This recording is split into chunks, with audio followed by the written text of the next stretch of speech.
What about someone who's spent most of the last decade in Oxford? Dr. Tanzil Rahman is the CLP candidate for Fong Lim. He returned to the Territory last year and worked in the Department of Chief Minister until very recently. We've been talking to a whole bunch of different candidates in recent weeks from all sides of the political spectrum. We'll continue to do so between now and August. And Dr. Tanzil Rahman joins us in the studio. Tanzil, good morning. Good morning, mate. Please call me Tanzil. Why are you running for the NT Legislative Assembly?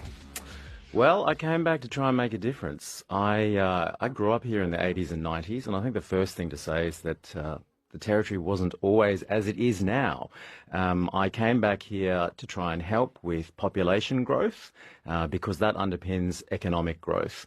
And ultimately, I've realised that I need a vantage to do that from that is more powerful than the public service, and we need political courage to move the agenda forward. Why are you running for the CLP? Specifically because I think that they are more interested in problem solving for the benefit of Territorians than anyone else is around here right now. I think there's a collection of really excellent candidates with depth and experience who are all united in a vision of wanting to make the Territory a better place again. Your doctorate examines how states can maintain competitiveness in the global market for skilled migrants and new models for economic migration policy, historic narratives on competition for skilled migration across the world. What does the NT need to do to attract more people here?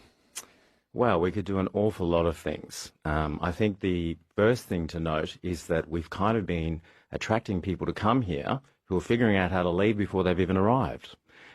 International students and temporary migrants in the main. And so we've had demographic decline over a long period of time now. But importantly, it hasn't always been this way. In the 80s, we were growing at 30% population growth elapsed over the decade, and even in the 90s and 2000s at 20% population growth. But it's only in the last decade where economic policy choices have resulted in our demographic growth plummeting to under 5%. And why that matters is because that underpins economic growth.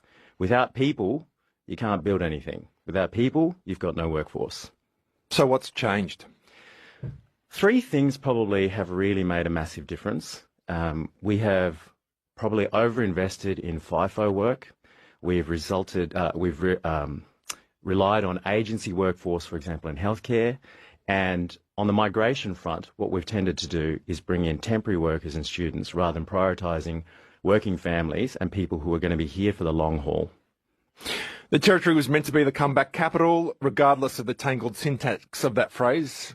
Darwin's the capital, not the Territory. What happened? Slow economic growth, the slowest population growth of any state or territory. Here's Andrew Taylor, demographer from CDU. He's told that it's not just people leaving, it's people not coming from down south. There is a long-term reduction in the proportion of people who leave another state and come to the Northern Territory. That applies not just to the Territory, but to Northern Australia overall. So we're kind of losing our competitiveness in that internal migration market. How do we turn that around? You can't do it overnight. And in actual fact, so Andrew does excellent work, and I'm really glad that he's invested in this debate and shedding a light on the fact that interstate migration, which is just one of the three components of population growth, can't be turned around readily or easily.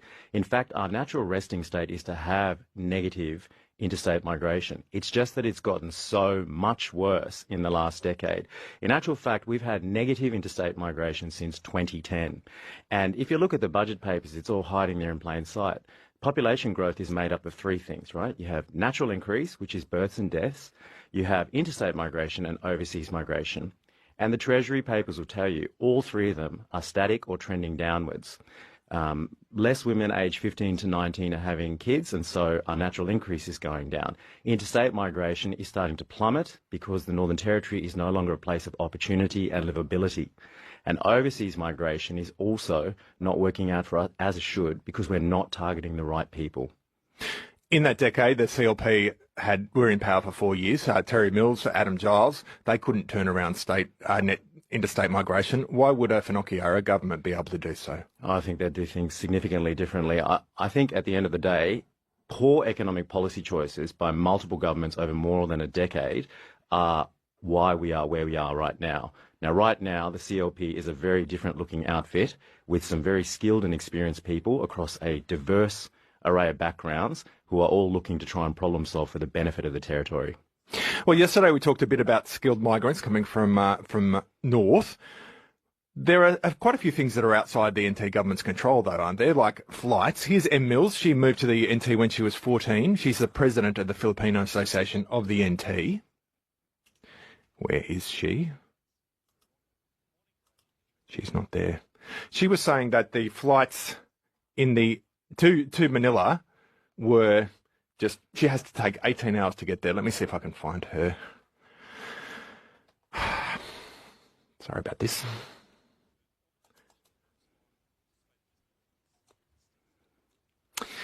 No, I can't find that, Graham. So she's saying, yeah, flights, Manila's 4 hours away. Yep. It takes 18 hours to fly there. Why would you move here from the Philippines if it took as long to get to the Philippines as to Europe? Well, you're sort of asking a very narrow question. If you zoom out, the bigger thing here is that there is no shortage of supply in the world of people who would like to, if given a fair go, make a contribution somewhere. The Philippines used to be a market that serviced Australia a lot, but the world is a lot bigger and wider than that. In relation to flights specifically, it's just one of many examples of structural distortions in our economy, right? We have boom and bust cycles of things happening because what we've done is, in the relentless pursuit to attract financial capital, we've stopped concentrating on human capital, on people, on workforce, on labour supply. And we keep basically pouring money through a leaking bucket. And until you plug the holes in the bucket, it's all for naught. Population and workforce are the critical issues that we will address if given the opportunity. So there's lots of discussion about crime and people leaving because of crime, but often they also say there's opportunities for work and to move to where their families are. Can the NT government really do anything about those two big drivers? Absolutely. I mean, there are push and pull factors that influence why people stay and go. And pull factors will pull people out of the territory elsewhere if they're not given livability, opportunity, and upward mobility. But push factors are also pushing people out of the territory because it is no longer a place where public health, housing, education, and infrastructure are providing a foundation for sustainable economic and demographic growth. Is gas really going to get us there? We've had ConocoPhillips, we've had Impex, all in the last 25 years. Is Mid-Alarm really going to lead to a jobs bonanza? Well, it's lazy to collapse all of them into the same thing. ConocoPhillips was a very different project than the Impex one was. And what you'll find actually is that different projects have different impacts on the territory. And there are only 3 sustained periods over the last 40 years where we've had positive interstate migration. And one of them correlates with the ConocoPhillips period of time because it was about OPEX and CAPEX, right? It was about us basically building things and using local workforce. And the other times we've had it, in the early 80s and in the mid-90s, are when we build housing. Basically, when we build it, people come. You look at the ComSec report, we're always at the bottom. People think that we always have been, but that's not the case, is it? Something has changed. That's right, yeah. Look, the ComSec report can't be dismissed, and it's lazy and negligent by the current government to pretend that you can just wash it away and say that, no, we disagree with those facts. The fact is, in the last ComSec report, we were last on 7 out of 8 metrics. And that has actually been getting worse over a period of time now. And population is the only one that we were notionally supposed to be tracking better on. But in actual fact, those figures have gone down as well. Our population growth is at like 0.7% year on year now, which means we will never get anywhere near our population growth target. Sounds like you're running for Treasurer. Have you been given any promises as to what portfolio you would hold if the CLP wins the election in August? Mate, I'm a cricketer. Well, I used to be a cricketer, and all I want to do is make this squad. And I'll run the drinks for as long as I'm told to. I haven't been promised anything. What I want to do is support Leah Finocchiaro and the excellent parliamentary wing and this excellent batch of candidates we have to try and form government to govern for the benefit of Territorians. Well, the first thing you've got to do is win Fong Lim. Fong Lim has plenty of industrial areas, Woolner, Winnelli, Berrima. What have businesses been telling you? The same 3 things over and over again. I mean, I'm out there pounding the pavement every day in Fong Lim, and I hear the same 3 things: law and order, the economy, and workforce. And you know, the factor that unites all 3 of those things is population again. You know, that's the bottom line here. We need more people to be able to grow sustainably. Boundless possible. It's a phrase that's finally died. It didn't work. What would work in terms of getting professional and families to move here? Well, not gimmicky marketing campaigns. At the end of the day, the Territory has great natural strengths, and we want to play to those natural strengths. And if you bring people here who are given a fair go to be able to invest here for the long term, they will. All the academic evidence around the world proves to that. If you lay out the welcome mat and give people a chance to put their kids into decent schools, allow their spouses to work, and put down roots, permanent migration, when you're talking about overseas stuff, then actually that's how we grow the population. And that's the Territory story. I mean, that's how migrants came here and built the Territory. You're listening to ABC Radio Darwin. Tanzil Rahman is a CLP candidate for Fong Lim.